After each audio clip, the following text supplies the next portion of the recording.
Well, hello everybody, and welcome to YAPC in Tokyo. And I'm Ingy döt, and I'm giving a talk today called Acmeism, Pegex, and CoffeeScript on CPAN. And I need to sit down because this desk needs to be up here because my eyes don't really work anymore. Anyway, well, they're better than Jonathan's, but they're getting worse. Okay. So, in this talk, you'll learn about Acmeism, Pegex, CoffeeScript, and CPAN. Holy shit. Okay.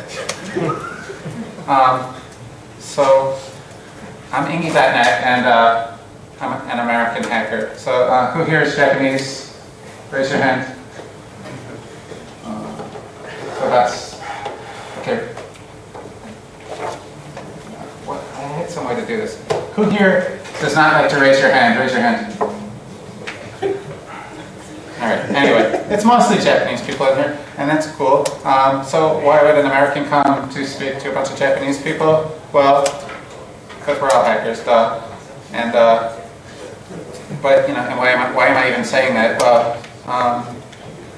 The truth is that languages and cultures are actually pretty formidable barriers. I mean, you can get around and you can meet, you can say hi and whatnot, and thank you, and here's some nice tea and whatnot, and drink some beer and laugh and whatever. But when you try to do much more, it's really hard. But if you do the extra effort, it's really worth it. Programming languages, there are also barriers. There's probably not a lot of people who only do Haskell here. Maybe a couple. But, it's less hard, but maybe it's more worth it, especially for us. So, I've been calling this idea Acmeism. The idea of working across languages, working really hard to benefit other cultures. And I personally don't limit this to programming, but my work is limited to programming because that's what I'm good at. Or actually, that's what I'm pretty bad at, because Florian would probably tell you. This is Florian.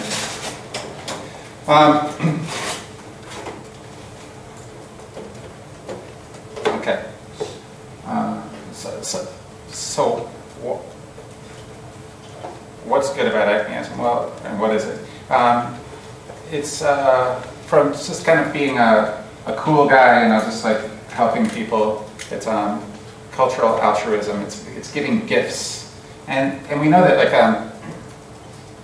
that CPAN is very much like giving programming gifts to a large community of people.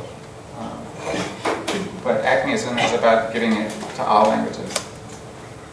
But it's also about pragmatism. A lot of times in this, what we call polyglot, sorry Shibuya, you lost the word. Shibuya, that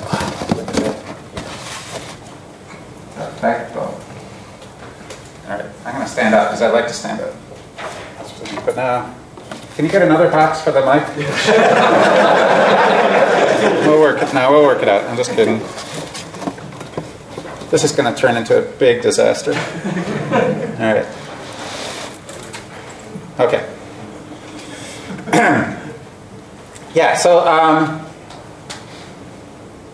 well, I'll talk about Shibuya in a second, but a lot of time, now we have to actually, at work, use more than one programming language, oftentimes, and it's not so bad, but when you're off playing in, your friend's sandbox next door, you kind of want to have your own toys, and you want to have your own modules when you go to, have to do some Node.js because that's what you're told to do at work. It would be nice if you had your favorite CPAN modules. But it's also a little bit of cultural narcissism for, why just be traveling around Perl Rockstar when you can be one where all the fans are. And it allows you to write once and fail everywhere, right? So this morning I coined Ingy's law of programming. And that is that no awesome module goes unpunished. So if you do anything cool, in Perl or otherwise, and put it out there for everybody to use, you'll get nothing but criticism from Florian and others.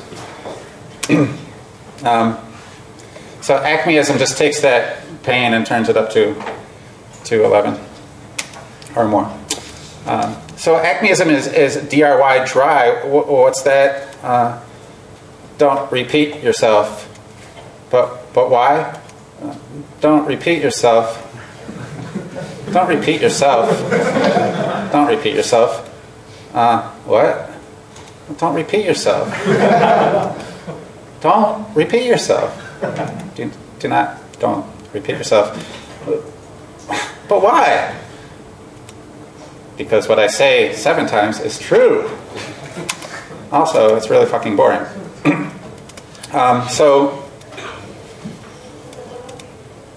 And as I was writing this slide, I just realized that I'm super repetitive. I've been talking about this same crap for 4 years now, you know.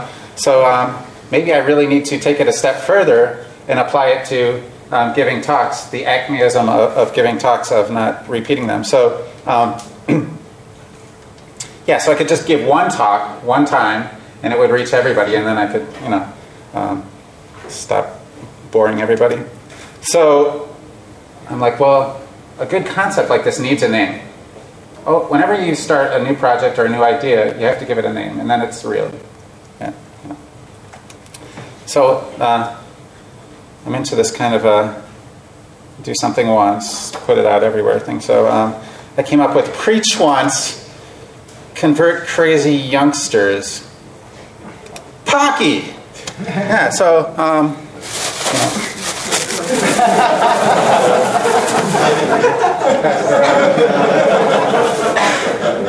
Since this is my last talk ever, you know.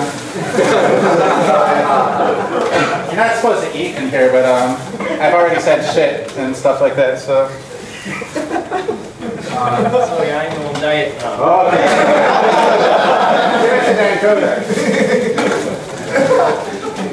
All right, thank you. I'll be the first, you know, to break the rule, and then you can just blame me. And I'm really hungry. I'm first. I'm real. Oh, you made it? All right. Oh, so good. All right. So there's the whole polyglot thing. Now, I first heard the word polyglot when Shibuya.pm came over to OSDC in Taiwan, and they showed this crazy shit where they took 7 characters, they ripped all the keys off the keyboard, and were able to write something that was simultaneously Ruby, Perl, and JavaScript, but only in IE6. Yeah. And then eventually I think they made it become Windows executables, just using less characters than brainfuck. But now everybody's saying, you know, they're using it for the normal term, just doing things in multi-programming languages, polyglot, multiple tongues, many languages. So I like the Shibuya meaning better. But polyglot is not really the same as Acmeism, because polyglot's just actually using multiple things, but Acmeism is reaching out and helping, really thinking about the other cultures and trying to help them. So this is kind of a little bit of an aside, but I like to go for little runs, and then I come up with ideas, and I was like, you know, laptops are really dumb. I mean, they're like, anybody remember 8-track tapes? I do. If they're from the 70s, they're these like ginormous tapes, and you plug them in, and then they go chunk in the middle of a song. They're terrible. And anybody seen those old drum storage units from the 50s? I've actually seen one. It's like a hard disk, but it's actually in the shape of a big barrel of oil. Yeah, so it's just like a culturally clumsy period of history that will get past. We won't have these laptops in 20 years or 10 years or hopefully less, but we just happen to live in that period now. We're going to just think these things are so stupid at some point. I've wanted to have wearable computing since, you know, I started doing this stuff. In fact, if anybody knows, like, when I come to Japan, I'm like, it's obviously going to be the place that has the smallest, coolest wearable stuff first. So is it actually, are eyeglasses that are your monitor, is that available yet? If I go to down to the Hakibara, am I going to find that? That's a question. No? Nothing good yet? Whoa, see, it's happening. I saw like a little article that Google's trying to punch. They were making some stuff, but this is taller. That's more dangerous, but might work.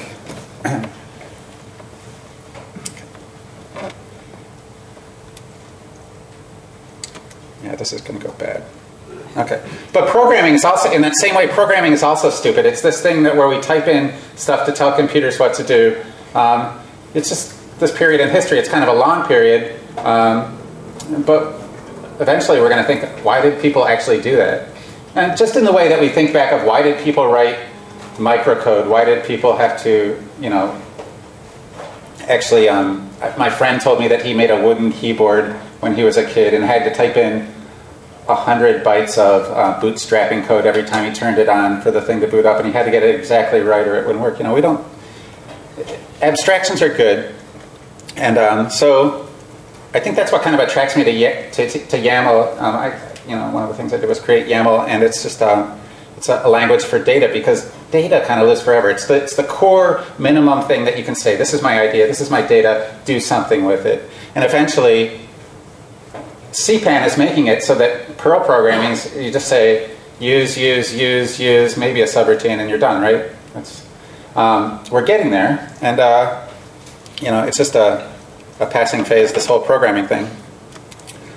So, my Acmeism goals are to have 1,000 of these pluggable little units, these little building blocks, these Lego things. And so people don't write code, they just build Lego. And have them in every language, but only have one piece of source code for each. I just write something, and I have some projects that I'm working on to make this happen. Because modules, packages, they're really pretty simple. There's some code, some tests, some documentation, and something to install it. That's all there really is. And so I've been working on this for a while now, and it's not really going anywhere because there's so much to do, and bootstrapping is a bitch. And but in the last couple of months, I kind of hit something that was kind of cool, because I've been working on this Pegex project, which is, I'll talk about it in a second, but I had it working really good in Perl, and I ported it over to CoffeeScript, and then I realized this whole CoffeeScript thing is people are actually generating code. It's becoming less scary, and so it kind of gave me a good kick in the pants. And so my big bootstrapping thing is, am I getting ahead of myself? Probably. But my big bootstrapping thing is to get Pegex out everywhere, and I'll show you how that's going to be possible, and then when I'm done, I will have been bootstrapped. So, okay. So, has anybody even heard of Pegex or used it? It's on CPAN? No. Okay. Has anybody used Perl 6 in their own? No. Once or twice. Okay, once or twice. That crowd over there. Well, I used Perl 6 once or twice a couple years ago, and then I went away screaming, but screaming for joy, because I had found the coolest thing. It actually took about an hour for Hello World to run, but along the way I was shown Perl 6 rules, which is this grammar language. It's kind of like parse rect descent, but way better. And then I realized that it was actually built around this thing called PEG, which stands for parsing expression grammars. And as the Acmeist in me said, wow, I need this in every sandbox. I need this in Python, I need this in Ruby, I need this in JavaScript. How do I do this? And so I'm like, well, those things all have regexes. If I could build a PEG thing out of regexes, then maybe I could give a part of Perl 6 as a gift to all these other communities. And so I started what's called Pegex, which just stands for PEG plus regex, of course.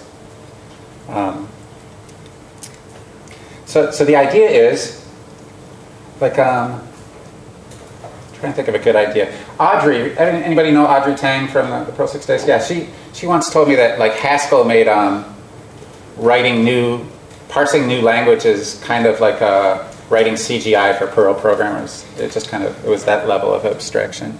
And that's what I hope to show you today, is that Pegex is kind of the same way. It allows you to actually create new languages, data languages, markup languages, programming languages, as easy if you were just, we have these whole conferences over one little programming language, when, maybe someday everybody will just make up 5 new programming languages before breakfast, It'll just be simple. So grammar wants parse everywhere. I call this grope. And I'm staying with Jonathan and Larry at Marty's place, and I asked them what they thought about grope as an acronym. And Jonathan said he had a bad feeling about it. But, so it's kind of fun. Okay, so let's get into some code. And this is Vim that I'm showing the slides in. Who's ever heard of Vroom? I've been doing it for a while now. Vroom is a CPAN module that just takes you can write your talk an hour before you give it, and then it just chops it up into little slides in Vim. But I can actually move my cursor around here and bring up another file. Who uses Vim in the audience?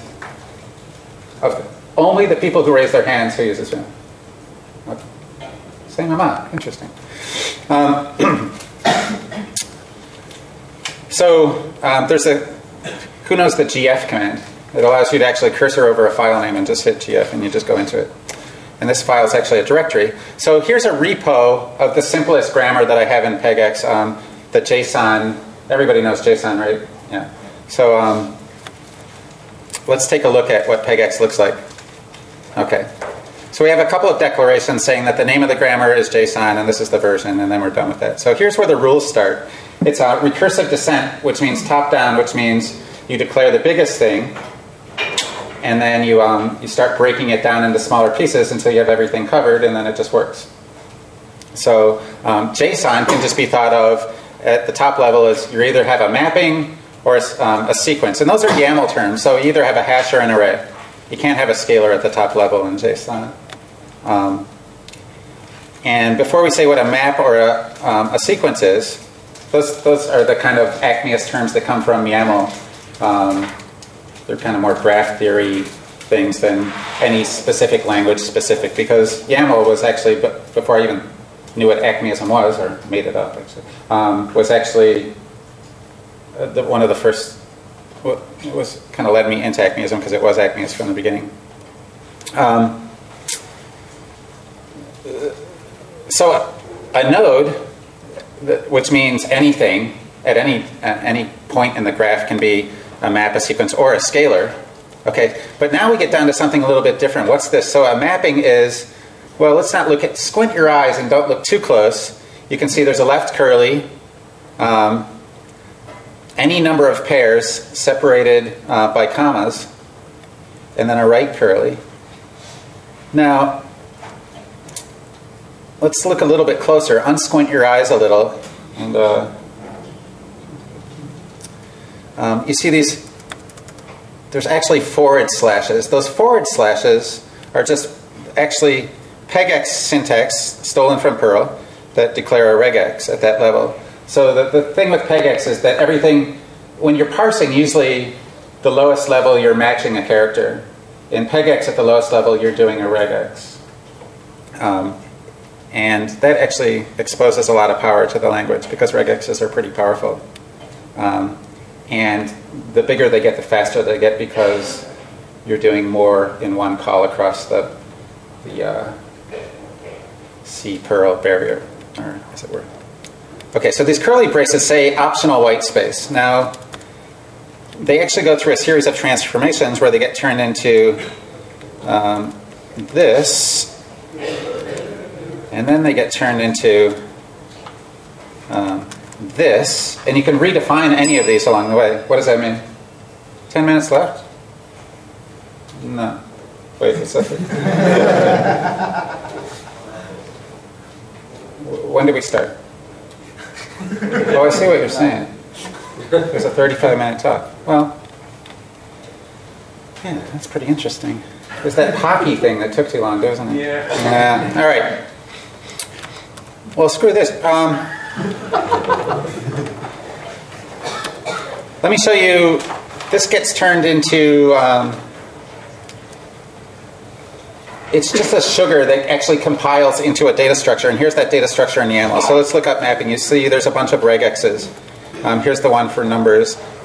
They're unreadable at this level, but very usable by the computer. So, and you can actually go in, and so you can see that a mapping is all of white space, open curly, a number of pairs, and a pair, if we went down, would be nodes separated by commas. Oh, no, this is the comma part, and then the closing curly. So let's get back to slides. Okay. So let me just race through this and not eat too much Pocky. When I saw CoffeeScript, I thought it was really awesome. It's because I heard about it, and I'm like, oh, I see. They're just taking a nice Python-y syntax that doesn't have a lot of extra punctuation and converting it straight to JavaScript. And that's how it was presented to me. But it's really a lot more than that. They actually took some really cool language features that don't show up in Perl, Python, Ruby, or JavaScript. They actually show up from Clojure and stuff. Deconstruction assignments, or you can look it up yourself.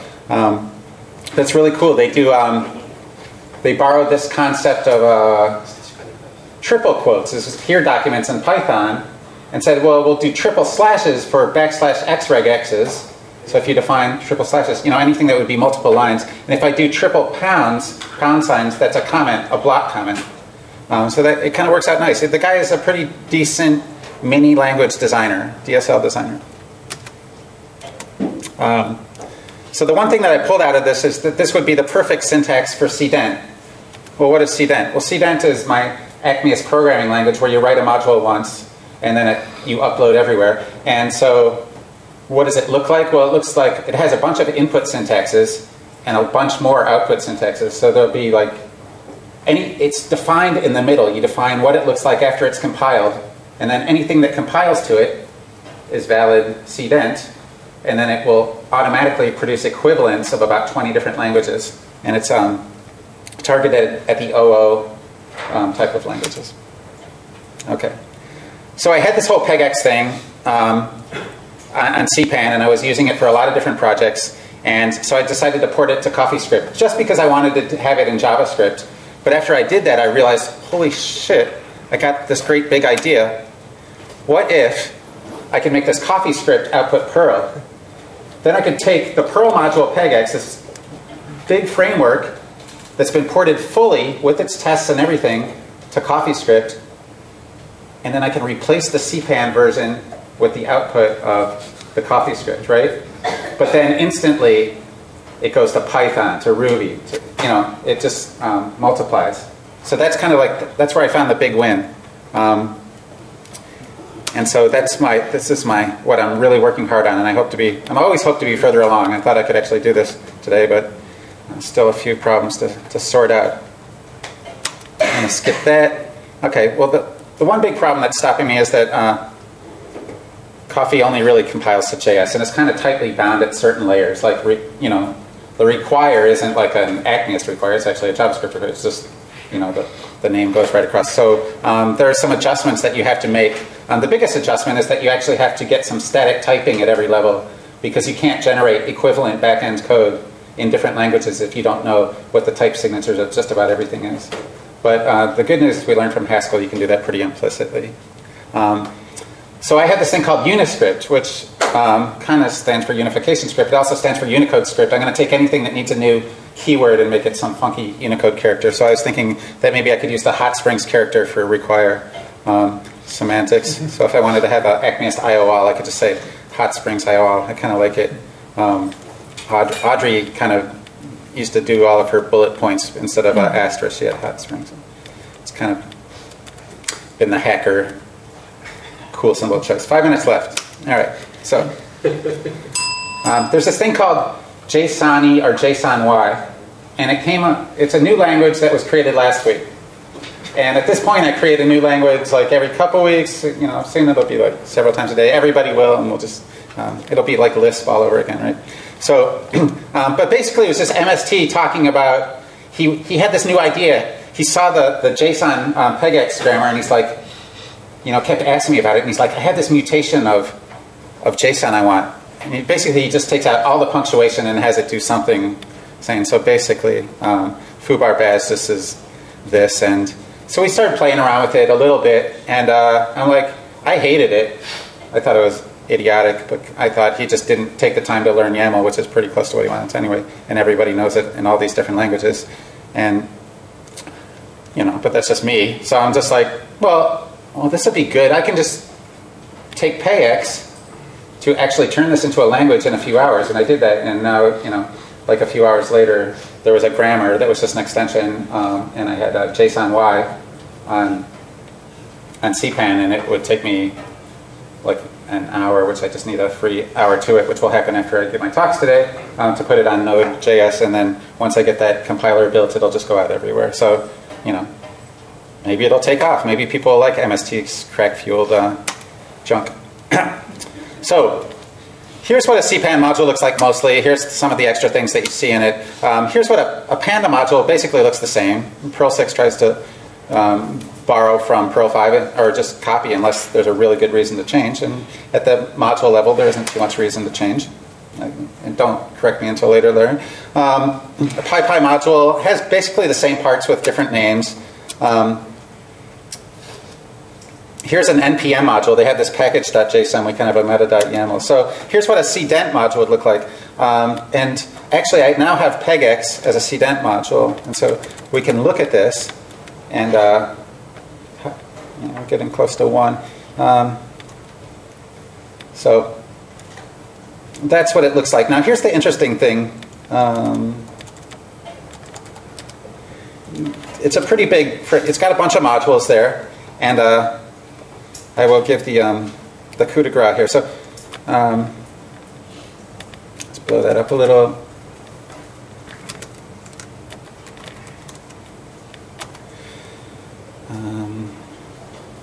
Remind me again what I was doing.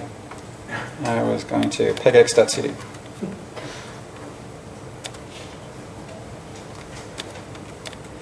So let me, okay.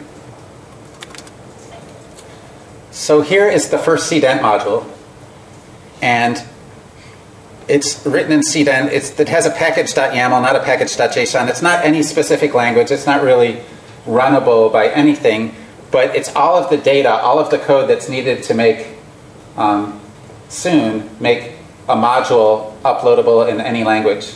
I keep modifying, and then I will get there. And I can show you, if I say make npm,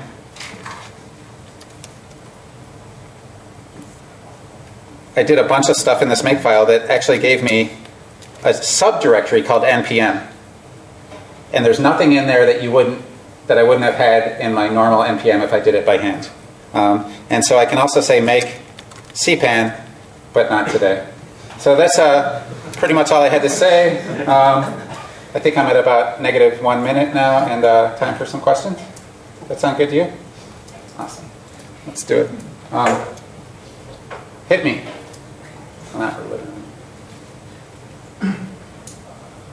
Come on. I mean, but Ingy, what about, there's so many holes in all this stuff. But I mean, I have plugs for almost all of them, so. Yes? Where have you seen like rock solid auto-generated code?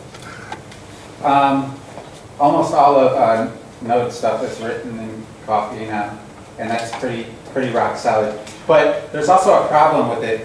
There's probably like at least half a dozen serious forks of Coffee, because while it does translate perfectly and solidly, when there's a bug, it just kind of has a brain fart. You have to do all this digging around.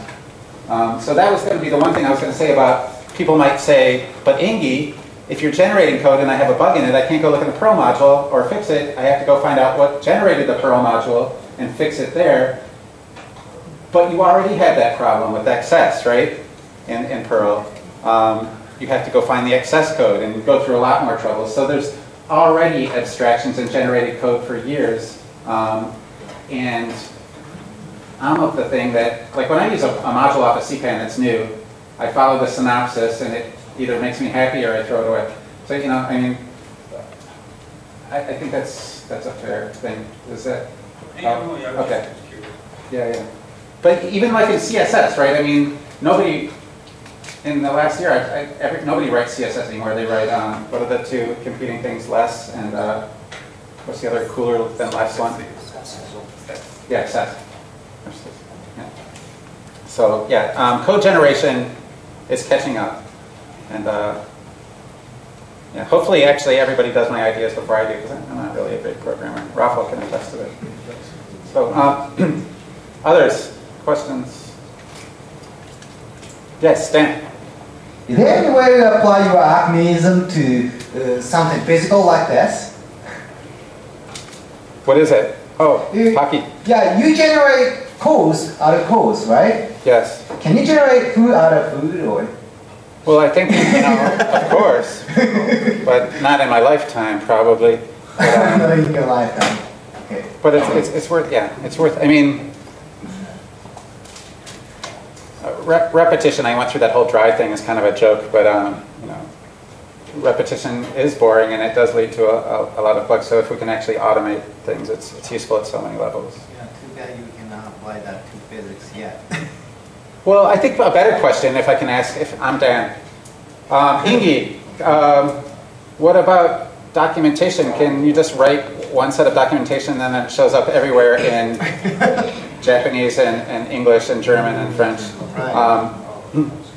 Yeah, Maybe. close to that. Maybe, but actually documentation is going to be one of the hard parts. And I have projects that you like, if you're a Node guy, you write it in Markdown, and then when it gets over to Perl, it's in Pod, and when it gets over to Python, maybe it's in Rest or whatever. A lot of people are using Markdown these days, but it doesn't matter. It's what you want to see when it gets there. But the problem is, if you write one set of documentation for, say, Pegex or YAML or some Acmeism technology, what do you do about the code examples?